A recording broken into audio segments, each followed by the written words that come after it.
नाजरीन, इस वक्त तालीमी दर्जाबंदी के एतबार से फिनलैंड पहले नंबर पर है, जबकि सुपर पावर अमरीका 20वें नंबर पर है।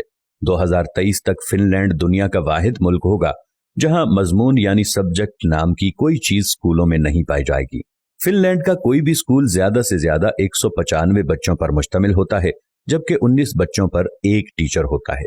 दुनिया में सबसे लंबी ब्रेक भी फिनलैंड में ही होती है। बच्चे अपने स्कूल टाइम का 75 मिनट ब्रेक में गुजारते हैं। दूसरे नंबर पर 57 मिनट की ब्रेक न्यूयॉर्क के स्कूलों में होती है, जबकि हमारे यहाँ अगर वालिदैन को पता चल जाए कि कोई स्कूल बच्चों को पढ़ाने की बजाय इतनी लंबी ब्रेक देता है तो वो अगले दिन ही बच्चे स्कूल से निकलवा लें। खैर, आप ये दिलचस्प बात मुलाहिजा करें कि पूरे हफ्ते में स्कूलों में महज 20 घंटे पढ़ाई होती है, जबकि असातिज़ा के 2 घंटे रोज अपनी स्किल्स पढ़ाने पर सर्फ होते हैं। 7 साल से पहले बच्चों के लिए पूरे मुल्क में कोई स्कूल नहीं है और 15 साल से पहले किसी भी किस्म का कोई बाकायदा इम्तिहान भी नहीं है।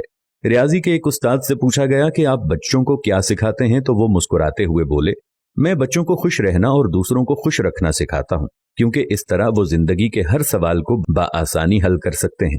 आप जापान की मिसाल ले लें। 3री जमात तक बच्चों को एक ही मजमून सिखाया जाता है और वो अखलाकियात और आदाब हैं। हजरत अली रज़ियल्लाहु अन्हु ने फरमाया, जिसमें अदब नहीं उसमें दीन नहीं। मुझे नहीं मालूम कि जापान वाले हजरत अली को कैसे जानते हैं और हमें अभी तक उनकी ये बात मालूम क्यों ना हो सकी। बहरहाल, इस पर अमल की जिम्मेदारी फिलहाल जापान वालों ने ली हुई है। हमारे एक दोस्त जापान गए और एयरपोर्ट पर पहुंचकर उन्होंने अपना तारुफ करवाया कि वो एक उस्ताद हैं, और फिर उनको लगा कि शायद वो जापान के वजीर आजम हैं। अशफाक अहमद साहिब मरहूम को एक दफा इटली में अदालत जाना पड़ा और उन्होंने भी अपना तारुफ करवाया कि मैं उस्ताद हूं। वो लिखते हैं कि जज समेत कोर्ट में मौजूद तमाम लोग अपनी नशिस्तों से खड़े हो गए। उस दिन मुझे मालूम हुआ कि कौमों की इज्जत का राज उस्तादों की इज्जत में है। ये है कौमों की तरक्की और उरूज जवाल का राज। जापान में माशरती उलूम पढ़ाई नहीं जाती है, क्योंकि ये सिखाए जाने की चीज है, पढ़ाने की नहीं, और वो अपनी नस्लों को बहुत खूबी के साथ मुआशरत सिखा रहे हैं। जापान के स्कूलों में सफाई सुथराई के लिए बच्चे और असातिज़ा खुद ही एहतमाम करते हैं। सुबह 8 बजे स्कूल आने के बाद से 10 बजे तक पूरा स्कूल बच्चों और असातिज़ा समेत सफाई में मशगूल रहता है। दूसरी तरफ आप हमारा तालीमी निज़ाम मुलाहजा कीजिए, जो सिर्फ नकल और छपाई पर मुश्तमिल है। हमारे बच्चे पब्लिशर्स बन चुके हैं। आप तमाशा देखें, जो किताब में लिखा होता है असातिज़ा उसी को बोर्ड पर नकल करते हैं, बच्चे दोबारा उसी को कॉपी पर छाप देते हैं। असातिज़ा इसी नकलशुदा और छपे हुए मवाद को इम्तिहान में देते हैं, खुद ही अहम सवालों पर निशानात लगवाते हैं और खुद ही पेपर बनाते हैं और खुद ही इसको चेक करके खुद नंबर भी देते हैं।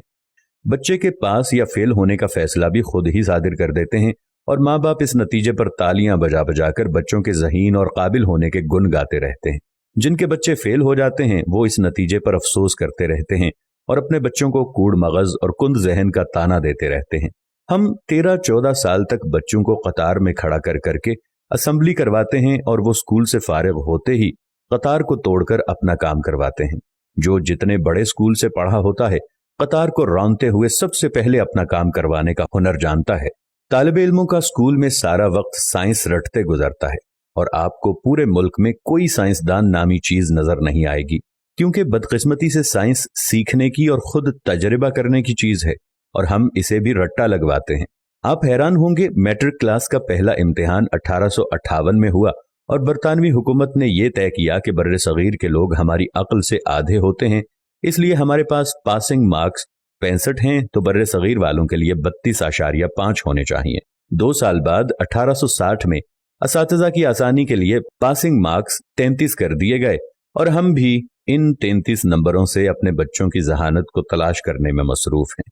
अल्लामा इकबाल रहमतुल्लाह अलैह के शेर का ये मिसरा इस तमाम सूरत हाल की सही तरह से तर्जुमानी करता नजर आता है। जो शाख नाजुक पे आशियाना बनेगा, ना पायदार होगा।